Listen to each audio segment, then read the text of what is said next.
তোমরা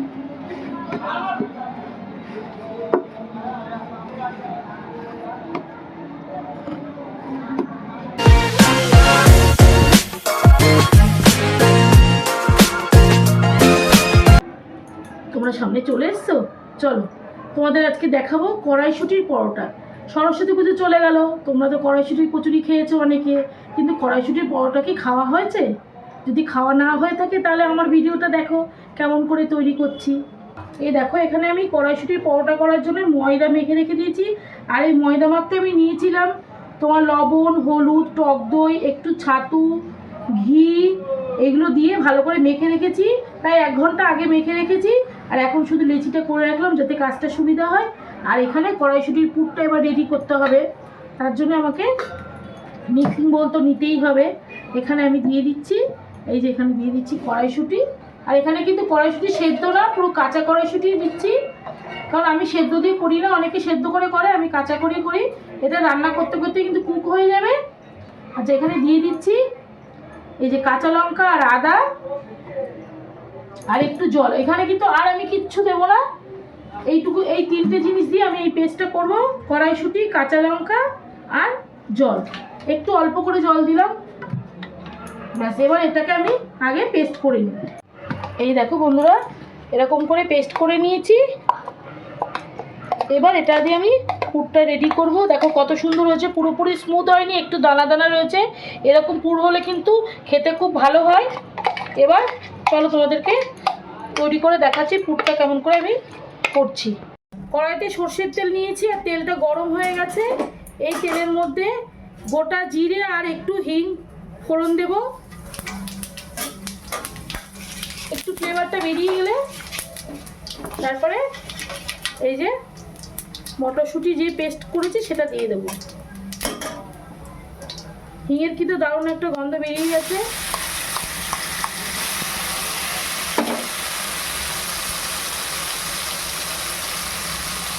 এবার একে একে সমস্ত জিনিসগুলো দিয়ে দেবো, একটু মিশিয়ে নিই তেলের মধ্যে।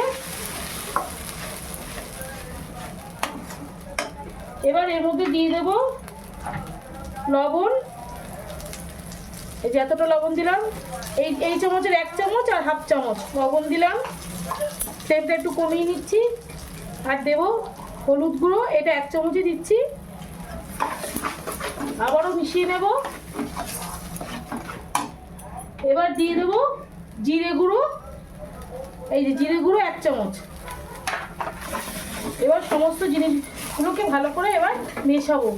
এবার এটাকে ভালো করে ভাজতে হবে, পুরো কষাতে হবে, কষিয়ে যে তেলটা ছাড়বে তারপরে আমি এর মধ্যে একটু চিনি দেব, তাহলেই কিন্তু পুরটা রেডি হয়ে যাবে। আমি এখানে কোনো ভাজা মশলা দিচ্ছি না, কারণ এখানে হিঙের ফ্লেভারটা, তাই ভাজা মশলা দিলে হিঙের ফ্লেভারটা নষ্ট হয়ে যাবে, সেই জন্যে আর কোনো ভাজা মশলা দেবো না। এবার শুধু এটাকে মেশাতে হবে, এইভাবে ভালো করে কষিয়ে নিতে হবে।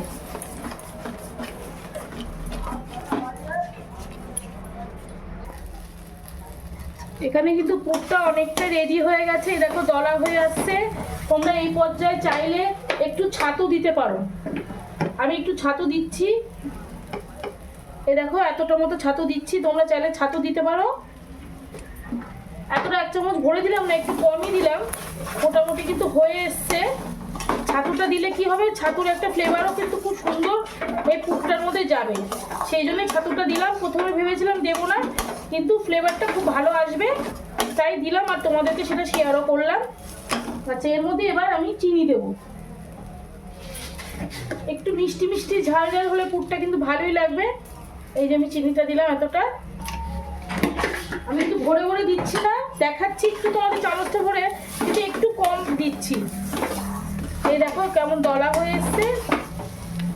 পুরটা যখনই রেডি হবে তখনই বোঝা যায় যে পুরটা এরকম দলা যখন হয়ে যাবে তখনই কিন্তু পুরটা রেডি হয়ে যায়।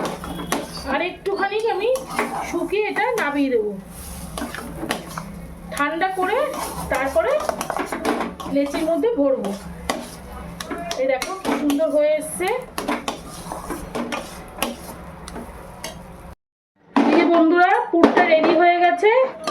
এবার আমি পুরটাকে এই বাটিতে তুলে নেবো। দেখো কি সুন্দর হয়েছে, পুরো একদম শুকিয়ে গেছে পুরটা।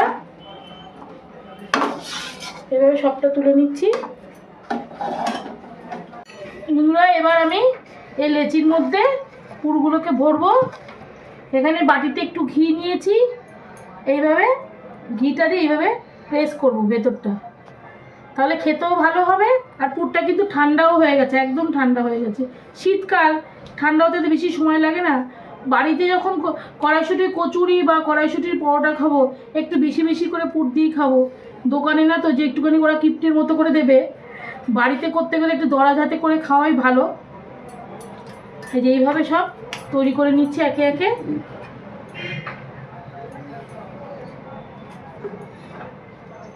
আর কতটা হয়েছে দেখো, কতটা হয়েছে, অনেকটা হয়েছে। একটু বেশি করে দিলাম, কিছুই না, এভাবে চেপে চেপে দিতে হবে, হাত দিয়ে এভাবে চেপে চেপে করে রাখতে হবে।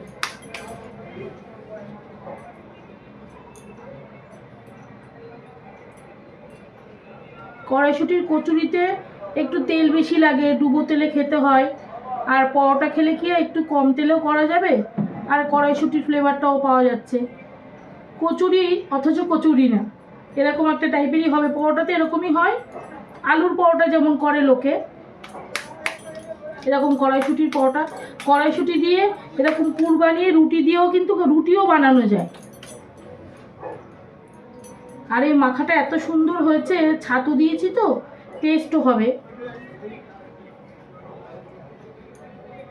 তাহলে এরকম করে সবকটা বানিয়ে নিই।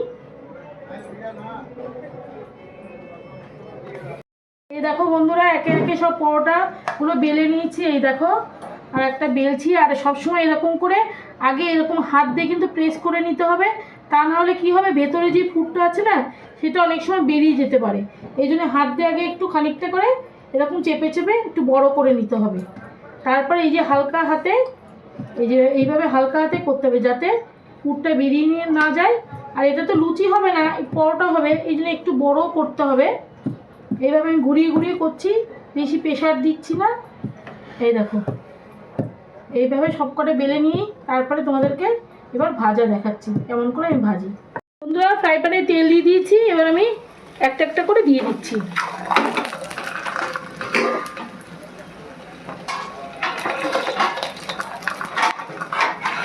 আস্তে আস্তে করে উল্টাতে হবে।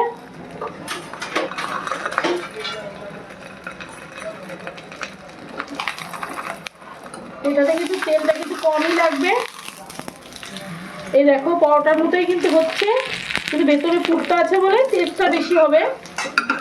এই দেখো কি সুন্দর ফুলতে শুরু করেছে। এই দেখো, দেখেছো লুচির মতো পুরো ফুলে যাচ্ছে, এত সুন্দর হয়েছে।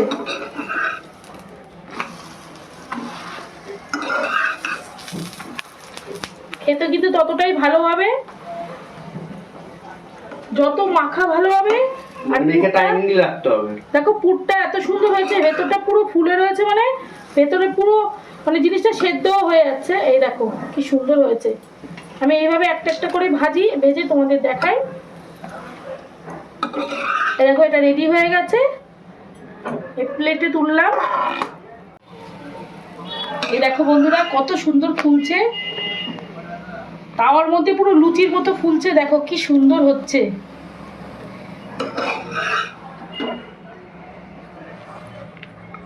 এই যে এখানে বন্ধুরা সরস্বতী পুজো স্পেশাল ভোজ রেডি। এই দেখো কড়াইশুঁটির পরোটা, সাথে কড়াইশুঁটি দিয়ে আলুর দম, গুড়ের পায়েস, আর সঙ্গে চাটনি। এই হচ্ছে আমার আজকের মেনু, এটা দিয়ে আজকে ডিনারটা হবে। আর এই রেসিপিটা যদি ভালো লাগে, আমার এই কড়াইশুঁটির পরোটার রেসিপিটা যদি ভালো লাগে, তাহলে কী করতে হবে, লাইক শেয়ার কমেন্ট আর সাবস্ক্রাইব করতে হবে। আর ঝটপট করে এই রেসিপিটা দেখে নিয়ে তোমাদেরকে পরের দিন সকালে আমার এই রেসিপিটা কিন্তু করতে হবে। আর আমার সাথে পারলে তোমরা শেয়ার করো। টাটা।